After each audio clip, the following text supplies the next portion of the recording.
Hello students, আমি Anisha ma'am কলকাতার পাঠশালা YouTube চ্যানেলে সবাইকে স্বাগত জানাই। গত ক্লাসে আমরা সিলেবাসটা দেখে নিয়েছিলাম। এই ক্লাসে আমরা সেটাকে ধাপে ধাপে আলোচনা করব। আজকে নিয়ে চলে এসেছি আমাদের ফার্স্ট চ্যাপ্টারটা, an astrologers day by R K Narayan. এই চ্যাপ্টারটাতে আমরা লেখকের ব্যাপারে একটু শুনে নেব, তারপরে সামারিটা পড়ব এবং প্রচুর প্রশ্নোত্তর করব। তাহলে চলো চটপট ক্লাসটা শুরু করে দেওয়া যাক। তাহলে ইনি হলেন গ্রেট অথর আর কে নারায়ণ, আর ওনার ব্যাপারে আমরা একটু জেনে নিই। উনি বিলং করেন সাউথ ইন্ডিয়ার একটা ছোট টাউন থেকে, তামিলনাড়ুর একটা ছোট জায়গা থেকে উনি বিলং করেন। অ্যান্ড উনি কে আমরা চলো একটু দেখে নিই। উনি হচ্ছেন ইংরেজি সাহিত্যের মধ্যে one of the most celebrated এবং পপুলার অথরের মধ্যে একজন। সেটা কি বলছে? R K Narayan was India's most celebrated English language authors. তো ইংরেজি ভাষার মধ্যে ওনার যা অসাধারণ দক্ষতা সেটা আমরা এখান থেকেই বুঝি। He is best known for creating the fictional, কল্পনীয় একটা সাউথ ইন্ডিয়ান টাউন উনি তৈরি করেছিলেন। না কি নাম? মালগুড়ি। আমরা তো সবাই শুনেছি যে মালগুড়ি ডেজ বলে একটা নভেল আছে, ওটা কতটা ফেমাস। সেই জিনিসটা কে লিখেছেন? না, the great author R K Narayan. তো ওনার ব্যাপারে আমরা জানি আর একটু। মালগুড়ি ডেজ যে উনি নভেলটা লিখেছিলেন, তো সেই নভেলেরই একটা ছোট্ট পার্ট হচ্ছে এই চ্যাপ্টারটা যেটা তোমরা এখন পড়বে। ফার্স্ট চ্যাপ্টার আমাদের দ্য অ্যাস্ট্রোলজার্স ডে। তাহলে মালগুড়ির থেকে কি হয়েছে? Which serves as the setting for many of his novels and short stories. তাহলে উনি তো অনেক নভেলস এবং শর্ট স্টোরি লিখেছিলেন।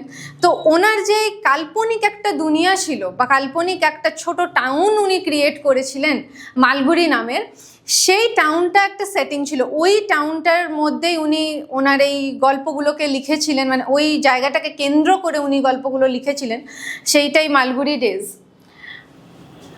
Throw simple yet engaging story telling, মানে এঙ্গেজমেন্ট একটা ছিল, মানে তোমরা কানেক্ট করতে পারবে পড়ে। একটা রিয়েলিটি ছিল, একটা মানে পড়লে মনে হবে যে অস্তিত্ব আছে ওই জায়গাটার। উনি যেগুলো বলছেন সেটার হ্যাঁ সত্যি ঘটনা ঘটেছে, এরকম একটা এঙ্গেজিং স্টোরি টেলিংয়ের স্টাইল ছিলেন এনার। Narayan vividly portrayed the everyday lives, hopes, struggles and relationships of ordinary people. তার মানে কি? আমাদের ডেলি লাইফে যেগুলো হচ্ছে, আমরা কোথাও স্কুল যাচ্ছি, আমরা ঘরে আসছি, খেলাধুলা করতে যাচ্ছি, এইগুলো নিয়েই ওনার গল্প ছিল। কোনো রকেট সায়েন্স উনি কিন্তু লিখতেন না যাতে আমরা রিলেট না করতে পারি। ডেলি লাইফ নিয়ে, মানুষের স্বপ্ন আশা, এগুলো নিয়ে উনি গল্প লিখতেন। এটা ছিলেন ওনার writing style. His writing is admired, পছন্দ করতো কেন মানুষে? For its gentle humour. আমরা আজকে বলি না সেন্স অফ হিউমারটা খুব দরকার, ওনার গল্পে কিন্তু আমরা হিউমারটা পাই। Realistic characters and timeless theme, evergreen, সবসময় চলে, এরকম থিমের উপর উনি কিন্তু লিখতেন। R K Narayan made a significant contribution to Indian literature and received numerous honours. Indian লিটারেচারে ওনার যা অবদান, তার জন্যে উনি অনেক অ্যাওয়ার্ডস পেয়েছেন। সেটার মধ্যে কি কি না, পদ্মভূষণও পেয়েছেন, পদ্মবিভূষণ পেয়েছেন। এগুলো ইন্ডিয়ার one of the top most honorary অ্যাওয়ার্ডসের মধ্যে পড়ে, সিভিল অ্যাওয়ার্ডস। সেইগুলো উনি পেয়েছেন কেন? ওনার যে অবদান ইংরেজি লিটারেচার, ইংরেজি সাহিত্যের উপর, সেটার জন্য ওনাকে সম্মানিত করা হয়েছে এটা দিয়ে। The present story Astrologers Day is the first gem of his Malgudi Mines. তো মালগুড়ি ডেজ যে নভেলটা, সেই নভেলটার মধ্যে এই একটা ছোট্ট পার্ট সেটাকে তুলে ধরা হয়েছে, দ্য অ্যাস্ট্রোলজার্স ডে। তো আমরা এবারে চ্যাপ্টারটা দেখে নিই যে এই অ্যাস্ট্রোলজারের ডেটা কীরকম ছিল। সেটা কি সাধারণ ছিল নাকি সেখানে কিছু একটা হয়েছিল? তাহলে চলো আমরা দেখে নিই স্টোরিটা কি। তাহলে এবারে আমরা সামারিটা একটু দেখে নিই। তো সামারিতে কার কথা বলা হয়েছে? না, অ্যাস্ট্রোলজারটার কথা বলা হয়েছে, জ্যোতিষী। তো জ্যোতিষীটা কি ব্যাপার? না, জ্যোতিষীটা অনেকটা এরকম জাতীয় দেখতে, আমরা টেক্সট বুকে দেখেছি, কিন্তু কার কি ব্যাপার? ইনি একটা ভণ্ড জ্যোতিষী। সেই ব্যাপারে কিন্তু পুরো গল্পটা। আমরা এরকম বাজারঘাটে গিয়ে দেখি না, অনেক ভণ্ড সাধু সন্ন্যাসী জ্যোতিষী বসে আছে দোকান দিয়ে। এইটা হচ্ছে সেই ভণ্ড জ্যোতিষীর গল্প। দেখতে অনেকটা এরকম জাতীয়, বড় বড় গোঁফদাড়ি, সামনে একটু কড়ি টড়ি ফেলিয়ে বসে আছে, মাথায় একটা পাগড়ি পরেছেন, গেরুয়া বস্ত্র ধারণ করেছেন, যাতে কি লোকে দেখে একদম ভাবে বাবা এই একদম পাক্কা। কিন্তু উনি একটা ভণ্ড জ্যোতিষী। এই গল্পটা কি বলছে একটু দেখে নিই। A fake astrologer used to sit under a tamarind tree branch beside a roadside inside a park. তো কি বলে ফেক অ্যাস্ট্রোলজারটা, যে এই যে ভণ্ড জ্যোতিষীটা নিজের দোকানটা খুলে কোথায় বসেছিলেন না, তেঁতুলতলায়। একটা তেঁতুলের ব্রাঞ্চ ছিল, ডাল, সেই ডালটার ঠিক তলায় উনি বসেছিলেন। He sat along with other different sellers. আরও আশেপাশে ডিফারেন্ট সেলার ছিল, যেরকম আমরা কি দেখতে পাই, গ্রাউন্ড নাটের একটা সেলার ছিল, বাদাম। সেই বাদাম বিক্রেতাটা রোজ রোজ নতুন নতুন নামে দোকান দিত, যাতে কি অনেক লোক চলে আসে, তাই তো। He created a queer appearance by painting his forehead with holy ash and vermilion. এখানে উনি কি করলেন, মাথার মধ্যে ছাই মেখে নিলেন, সিঁদুরের তিলক কেটে নিলেন, যাতে মানুষে ওনাকে খুব বিশ্বাস করে। কিন্তু আদেও তো উনি ভণ্ড একটা জ্যোতিষী, যাই হোক। And wearing a saffron coloured turban, একটা পাগড়িও বেঁধেছিলেন উনি গেরুয়া কাপড়ে। This unusual attire attracted a lot of customers. সেই মৌমাছির চাকের মতন কিন্তু লোক আসতো ওনার কাছে, বিশ্বাস করতো ওনাকে। ওনার কিন্তু আদেও সেরকম কোনো নলেজ বা জ্ঞান ছিল না। তাহলে লোকে আসতো কেন? কারণ উনি কি করতেন, উনি লোকের কথা শুনতেন আগে, শুনে ওনার গেসিং পাওয়ার এবং একটা এক্সপিরিয়েন্স তো হয়েছিলই, সেগুলো দিয়ে একটা গেস করে উনি 4-5টা কথা বলতেন। যেরকম তোমার কিন্তু শনির দশা আছে, এগুলো আমরা খুব জেনারেলি শুনি, টিভিতে বলে অনেক সময়, এমনি জেনারেল লোকেও অনেকে জ্যোতিষীরা বলে। সেরকম উনিও কিন্তু সেমই জিনিসটা করতেন। তোমার কিন্তু শনির দশা আছে, আচ্ছা তোমার বাড়িতে কি কোনো একটা মহিলা আছে যার খুব কুনজর আছে তোমার উপর? ঠিক এই রকমভাবে উনি খুব সবাইকে ম্যানিপুলেট করতেন এবং ওনার ব্যবসা কিন্তু খুব ভালোভাবেই চলছিল। At first, he let his clients speak for at least 10 minutes. তো 10 মিনিট ধরে যদি কেউ কারোর নিজের বক্তব্য রাখে, সেখান থেকে গেস করাটা খুব টাফ কিন্তু নয়। তো উনি সেখান থেকে গেস করে ফেলতেন, দিয়ে কিছু ওই ক্রস কোশ্চেন করতেন, আর 90% লোকের মনে হতো হ্যাঁ হ্যাঁ ঠিক বলছে। কিন্তু না, উনি কমপ্লিটলি গেস ওয়ার্কের উপরে কিন্তু জিনিসটা চালাতেন। Then he would make comments and give advice which worked for him. তো উনি তখন ওই পুরো ব্যাপারটা শুনে কিছু একটা অ্যাডভাইস, ফেক অ্যাডভাইসই দিতেন এবং কিছু কমেন্ট করতেন যেগুলো ওনার ফেভারে কাজ করতো, পজিটিভ একটা হতো, আর মানুষে ওনাকে বিশ্বাস করে যেতেন অন্ধ। One evening when he was about to leave the place, he found that a man who was standing before the counter. তো উনি নিজের সব কিছু গুছিয়ে বাড়িই যাচ্ছিলেন, কিন্তু সেই সময়তে উনি দেখেন একজন এসছেন, ওনার দোকানে এসছেন গোছানোর সময়। তো তখন উনি কি করলেন, he asked the man to sit before him, যে আসুন বসুন, যখন কাস্টমার এসছে খদ্দেরকে তো ফিরিয়ে দেবেন, আসুন বসুন, বসতে বললেন। দ্য স্ট্রেঞ্জার, যে এসছেন, challenged him for his knowledge about astrology. He told the astrologer to tell only that he was asked. At this he felt insulted. এর মানে একটা স্ট্রেঞ্জার এলো, অ্যাস্ট্রোলজারটা ওনাকে বললেন বসুন দাদা, উনি ঘুরে কি করলেন, একদম চ্যালেঞ্জ করে দিলেন যে কি দেখুন যেটা আমি বলবো সেইটারই উত্তর দেবেন, বেশি বলবেন না কম না।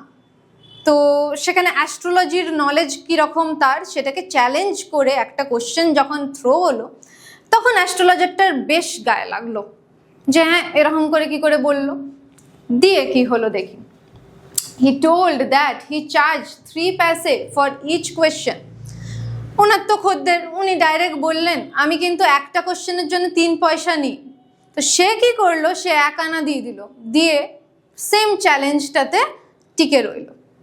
দিয়ে দেখি। দ্য ম্যান থ্রিউ অ্যান আনা and say if he was wrong he would take his money back with interest. তা লোকটা কি বললো, যে স্ট্রেঞ্জারটা এসছে ওনার দোকানে, সে বলল ভালো কথা, আপনি টাকা নিন, কিন্তু টাকা দিয়ে যদি আপনি ভুল কিছু বলেন বা ভণ্ডামি করেন, আমি কিন্তু ইন্টারেস্ট সহকারে এই টাকাটা ফেরত নেব। তারপরে কি বলছে, এই যে লোকটা এসে বসে ভণ্ড সাধুর সামনে অ্যান্ড চ্যালেঞ্জ চলছে এখানে যে কি তুমি এত টাকা দাও, তুমি অত টাকা দাও, একটা বার্গেনিং ব্যাপার চলছে। ও বলছে আমি 3 পয়সা দেবো, সে বলে না তুমি 5 টাকা দাও, ও বলে না আমি 1 আনা দেবো, না ও বলে না তুমি 1 টাকা দাও। এই একটা বার্গেনিং ব্যাপার ওদের মধ্যে চলছে। কিন্তু ওর খুব গায়ে লেগেছে ব্যাপারটা, কিন্তু যে কি হ্যাঁ আমাকে চ্যালেঞ্জ করে দিল, কারণ ও তো জানে যে আমি তো ভণ্ড, তাই ওর গায়ে লেগে গেছে ব্যাপারটা। এটা বলছে the astrologer at first asked for 5 rupees and then 8 anas if his predictions were correct. ওই বার্গেনিং চলছে। Thus they continued to bargain for some time till they reached an agreement. এবারে একটা বোঝাপড়া হলো যে ঠিক আছে তুমি এত টাকা দিও তাহলে আমি বলবো, বা আমি এত টাকা দেবো, এরকমভাবে ওদের মধ্যে একটা বোঝাপড়া হলো সেই জায়গাটায়। The astrologer recognized the man when the latter lighted a cigar. এবারে আমরা যেটা জানি তেঁতুলতলার গাছের নিচে বসে উনি হচ্ছেন যে ভণ্ড ওই জ্যোতিষবিদ্যার ব্যবসা করছিলেন। সেখানে সেরকম কোনো লাইট ছিল না, আশেপাশের দোকানের লাইটেই কিন্তু ওনার দোকানটা আলোকিত হতো। সেই জায়গায় সন্ধেবেলার সময় লোকটা এসেছে, অতটা আলো ছিল না। যখন লোকটা একটা সিগারেট জ্বালালো তখন এই জ্যোতিষীটা দেখে ওকে চিনতে পেরে গেছে যে একটা লোক। এবার সেই স্ট্রেঞ্জারটা কে না, আমরা এই গল্পটা যে পড়ছি যে ইনি এসে একটা জ্যোতিষীর ব্যবসা শুরু করেছেন, উনি আসলে কে, ক্যারেক্টারটা কে? অ্যাস্ট্রোলজারটা যে ছিলেন উনি কিন্তু পেশায় অ্যাস্ট্রোলজার না, তার পৈতৃক যে কাজটা ছিল সেটা চাষ করা, এই কাল্টিভেটিং ল্যান্ডস, এই জিনিসগুলো ছিল। তাহলে উনি অ্যাস্ট্রোলজার কি করে হলেন?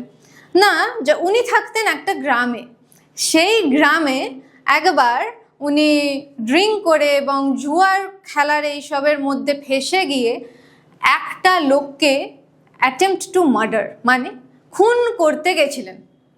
এবার সেই যে যাকে খুন করতে গেছিলেন সেই হচ্ছে এই স্ট্রেঞ্জারটা গুরু নায়ক।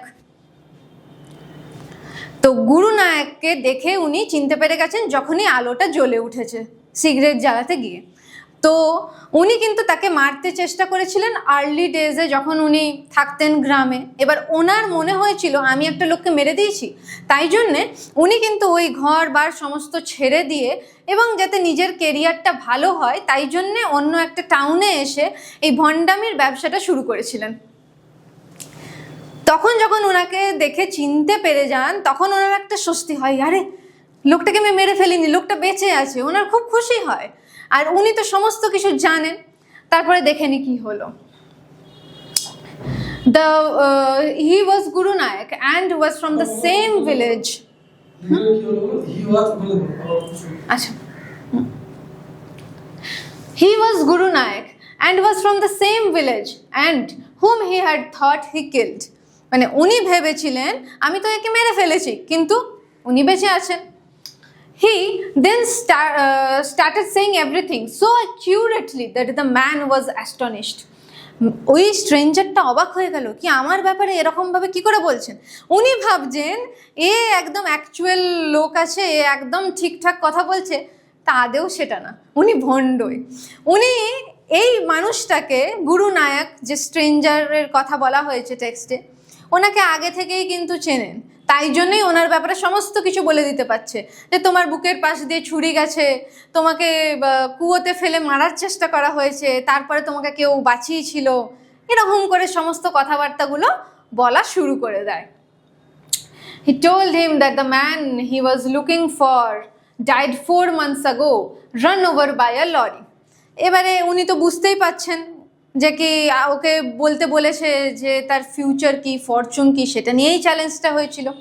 তো তাই জন্য উনি বলে দিলেন যাকে তুমি খুঁজছো সে কিন্তু লরি চাপা পড়ে মারা গেছে। আদেও কি তাই? না, উনি সে এই অ্যাস্ট্রোলজারটাই সে যে মার্ডার করতে চেয়েছিল, লোকটাকে মেরে ফেলতে চেয়েছিল। তো সে এখানে একটা মিথ্যে কথা বলে দিল আবারও যে কি তুমি যাকে খুঁজছো সে অলরেডি মারা গেছে লরি চাপা পড়ে। It was actually the astrologer himself. উনি ছিলেন, বাট মিথ্যে কথা বললেন। He wanted to save his own life from the man, নিজেকে বাঁচানোর জন্য উনি এই মিথ্যে কথাটা বললেন। He further told the man when he was convinced that he should stay at home and never come to that town, else he would be again in great danger. এবারে ওর থেকে মানে অ্যাস্ট্রোলজারটার তো স্ট্রেঞ্জার থেকে ভয় যে আমাকে যদি চিনতে পেরে যায়, আমাকে যদি বুঝতে পেরে যায়, তাই উনি একটা চক্রান্ত করে বললেন আপনি বাইরে বেরাবেন না, আপনার কিন্তু এদিকে আসলে খুব ভয়, আপনি সাউথের দিকে আসবেন না, আপনি বাড়ির দিকে থাকুন, এইসব টাউনে কিন্তু খুব খারাপ আছে, আপনার ফাঁড়া আছে, যেরকম সবাইকে বলে সেরকমই বলে দিয়েছে এনাকে। এবং হি ম্যানেজ টু কনভিন্স, তাকে কনভিন্সও করে ফেলে যে কি সে যাতে না আসে, এই গুরুনায়ক লোকটা যাতে না আসে আর টাউনে, ওই টাউনে না এলে আর দেখাও হবে না এবং উনিও সেফ থাকবেন। After this, the astrologer went home at almost midnight. He expressed this to his wife that he was now relieved from the fact that he did not carry the burden of a murder. ওনার যেতে যেতে সন্ধ্যেতে থেকে তো এই চলছে, ওনার যেতে যেতে একদম মধ্যরাত্রি হয়ে গেল, দিয়ে উনি বাড়ি গিয়ে ওনার স্ত্রীকে বললেন যে কি আমার আর কোনো গিল্ট নেই, আমার কোনো ক্ষোভ নেই যে আমি কাউকে মার্ডার করে ফেলেছি, কারণ উনি তো সেই লোকটাকে দেখতে পেয়ে গেলেন। এবং ওনার একটা স্বস্তি হলো যে কি হ্যাঁ লোকটা বেঁচে আছে, ওনার যে গিল্টটা ছিল, মাথায় যে একটা বোঝ নিয়ে চলছিল যে আমি একটা লোককে মেরেছি, সেই গিল্টটা আর ওনার নেই। তো এই ছিল অ্যাস্ট্রোলজার্স ডে। এই ভণ্ড একটা অ্যাস্ট্রোলজার যে তেঁতুলতলায় বসতো, তার একটা দিন কিরকম গেল এবং কার সাথে এনকাউন্টার হলো না, লাইফে যার থেকে পালানোর চেষ্টা করছিলেন উনি, বা যাকে ভেবেছিলেন যে আমি এই মানুষটাকে মেরে ফেলেছি, সেই মানুষটার সাথেই দেখা হয়ে গেল। এইটাই ছিল গল্পটা, এটাই ছিল সামারি, এইটাই আমাদের চ্যাপ্টারটা। এবারে আমরা এটা নিয়ে প্রচুর প্রশ্নোত্তর করব আগামী ক্লাসে। Thank you.